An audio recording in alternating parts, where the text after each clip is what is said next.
శ్రీ గురుభ్యో నమః. శ్రీమాత్రే నమః. ఆదిత్యాయ చ సోమాయ మంగళాయ బుధాయ చ గురు శుక్ర శనిభ్యశ్చ రాహవే కేతవే నమః. విశ్వావసు నామ సంవత్సర ఉగాది శుభాకాంక్షలతో ఈ సంవత్సరం ఒక్కొక్క రాశి వారికి ఏ విధంగా ఉండబోతూ ఉంది, ఆ రాశి ఫలితాల గురించి మనం తెలుసుకుందాం. మొట్టమొదలు మేషరాశి. ఈ మేషరాశిలో అశ్విని 4 పాదాలు, భరణి 4 పాదాలు, కృత్తిక 1 పాదం ఉంటుంది. కాబట్టి ఒకవేళ నక్షత్రాలు తెలియనటువంటి శ్రోతలు వారి అక్షరాలపైన కూడా మనం రాశి తెలుసుకోవచ్చు. చూచే, చోళ, లీలు, లేలో, ఆ ఈ అక్షరాలు ఎవరైతే ఉంటాయో వాళ్ళు 12 రాశుల్లో 8వ రాశి వృశ్చిక రాశి ఈ విశ్వావసునామ సంవత్సరంలో ఏ విధంగా ఉండబోతూ ఉంది, మరి ఈ సంవత్సరము వృశ్చిక రాశిలో ఉన్నటువంటి జాతకులకు ఎటువంటి అభివృద్ధి జరుగుతూ ఉంటుంది అనే విషయాలను గమనించినప్పుడు వృశ్చిక రాశిలో విశాఖ 4వ పాదం, అనురాధ 4 పాదాలు, జ్యేష్ఠ నక్షత్రం 4 పాదాలు ఉంటూ ఉంటాయి. మరి ఒకవేళ నక్షత్రాలు తెలియనప్పుడు ఈ అక్షరాలతో కూడా మనము చూసుకోవచ్చు.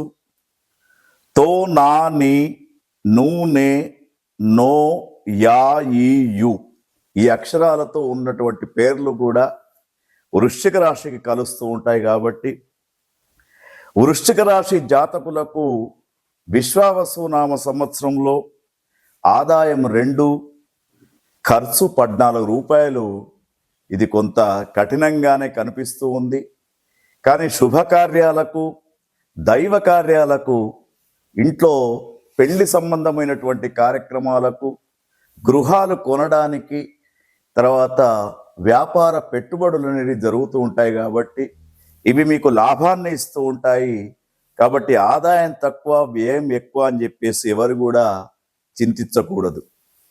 తర్వాత రాజపూజ్యం చూస్తే 5, తర్వాత అగౌరవాన్ని గమనించినప్పుడు 2గా ఉంది. సమాజంలో వీరికి గౌరవ మర్యాదలు చాలా ఎక్కువగా ఉంటాయి.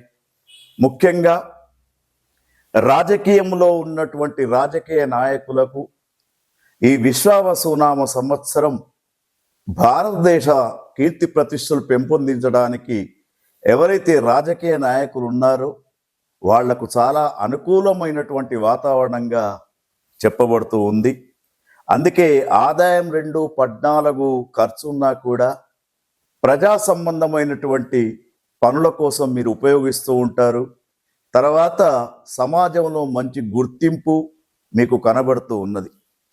ఇక వృశ్చిక రాశిలో ఉన్నటువంటి జాతకులను గమనించినప్పుడు గురుగ్రహం యొక్క సంచారాన్ని చూసినప్పుడు వీళ్లకు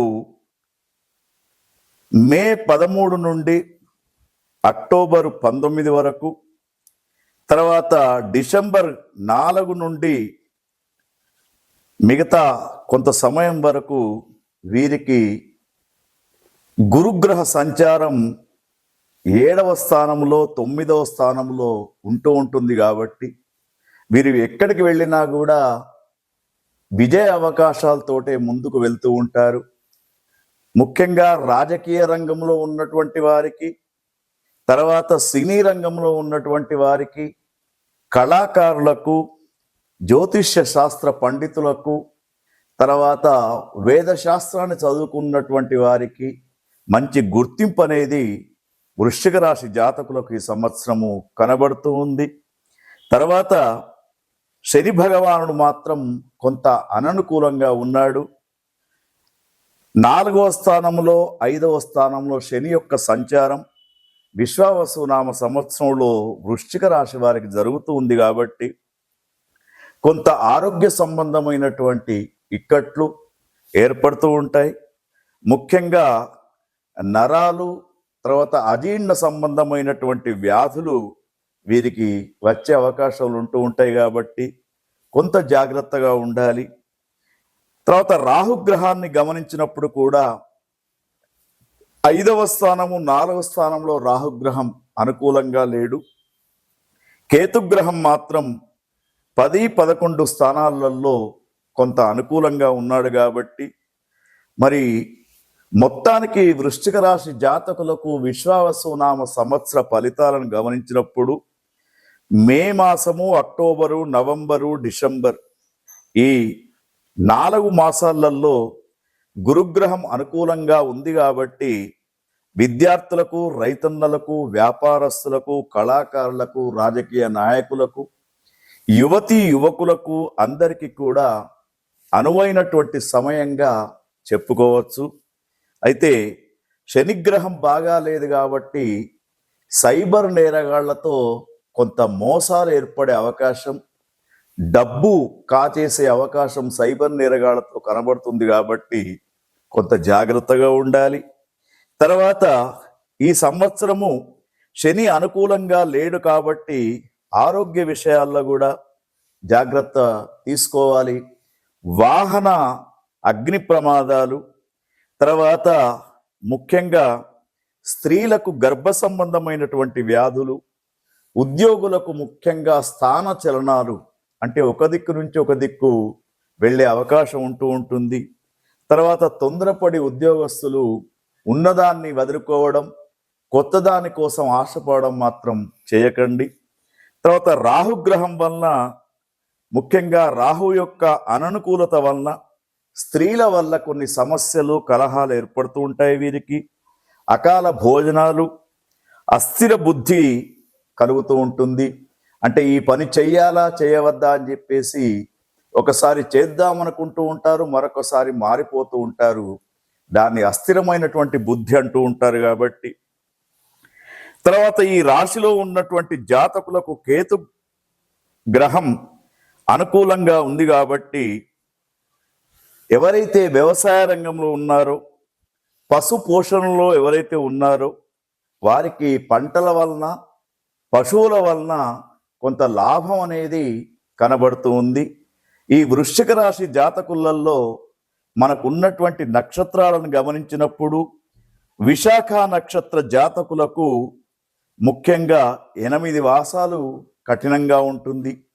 తర్వాత అనురాధ నక్షత్ర జాతకులను గమనించినప్పుడు వీనికి అనుకూలంగా ఉంది. జ్యేష్ఠ నక్షత్ర జాతకులకు కూడా ఈ సంవత్సరం చాలా అనుకూలంగా ఉంది. కాబట్టి వీరు ప్రతిరోజు కూడా సూర్యనారాయణ స్తుతి, తర్వాత శనిగ్రహం యొక్క స్తోత్రాలు, శని భగవాను యొక్క ఆరాధన, సుందరాకాండ, రామాయణ పారాయణాలు చేయించుకోవడం చాలా వైభవంగా ఉంటుంది వీరికి. ఎందుకంటే ఎంత గురుబలం ఉన్నా కూడా ఆరోగ్యం సహకరించకపోతే చాలా కష్టంగా ఉంటుంది. కాబట్టి ఎవరైతే చాలా రోజుల నుంచి ఎదురు చూస్తూ ఉన్నారో, యువతి యువకులకు సంతాన యోగ్యత కూడా, వివాహ యోగ్యత కూడా గురుగ్రహం అనుకూలంగా ఉంది. కాబట్టి అయ్యే అవకాశాలు వారికి కనబడుతూ ఉన్నాయి.